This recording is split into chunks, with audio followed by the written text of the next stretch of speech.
go through. We'll jump into the next game. This is, again, kind of a weird look. Both teams, blue and white, a little bit different shades here, I guess, in this one. But both teams also 6-6. They'll face each other in the famous Idaho Potato Bowl. That's also on a blue field. So there's a lot of blue in this one. Whoever gets to wear the blue on the turf will have an advantage, I think. But what do you think about Georgia State matching up with Utah State in this one? I mean, I think this is another scenario where someone's coming in with a bunch of losses at the end of the season, I think, right?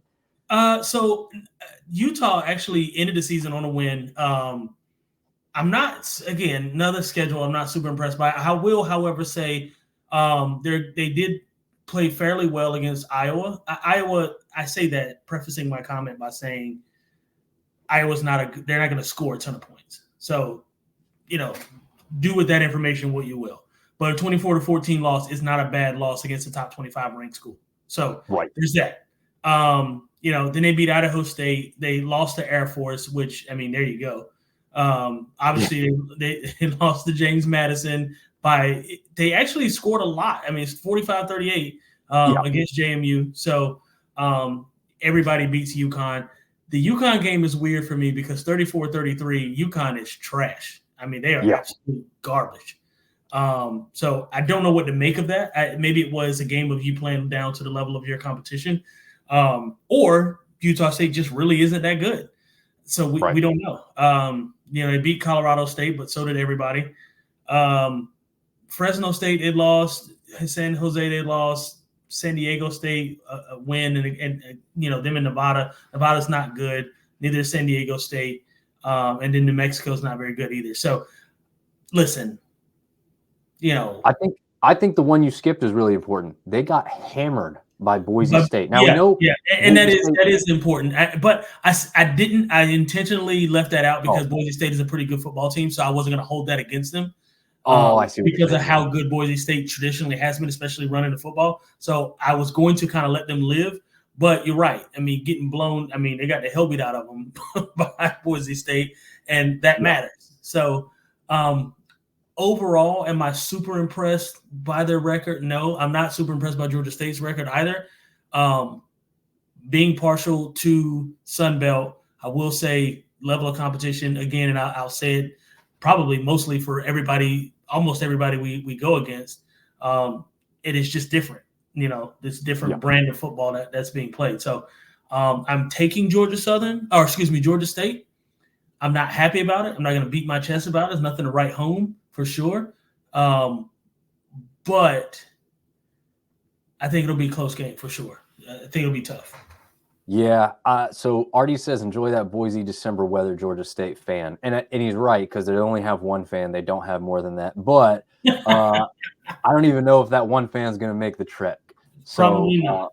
That's a long way to go in It'll be a friends and family game for sure. Yes. And so, hey, having said that, Utah State, much less travel. They've got to have the advantage in that regard. But do they? How many people go to Utah State's games? True. Like 5 more than Georgia State? Yeah, that's true. But, and Artie's agreeing with you. Georgia State for the win. Mountain West Conference is weak. However, Georgia State's got some guys in the portal too. I'm pretty sure their top 2 running backs have declared for the portal. So if they don't go, it's going to be all on Granger's shoulders and whoever that third string running back is.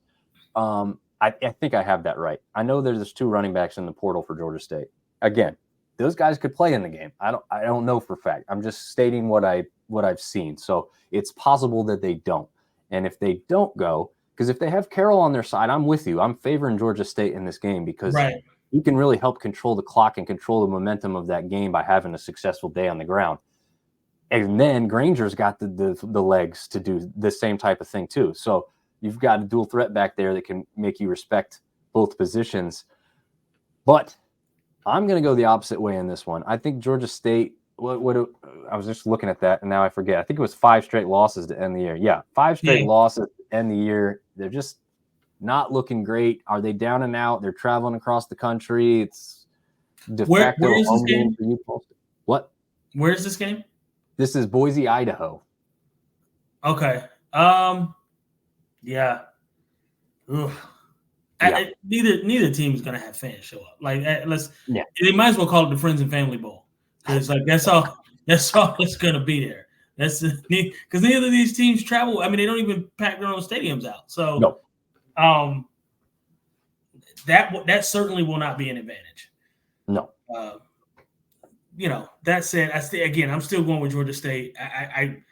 Again, it's a heart pick, not a head pick, but I'm also, Utah State. I'm not impressed enough for them to make me change my mind. That's for sure. Yeah, I mean, I will say that. I mean, this is still kind of a toss-up game, even having said everything I did. The Utah State guys are favored by half a point.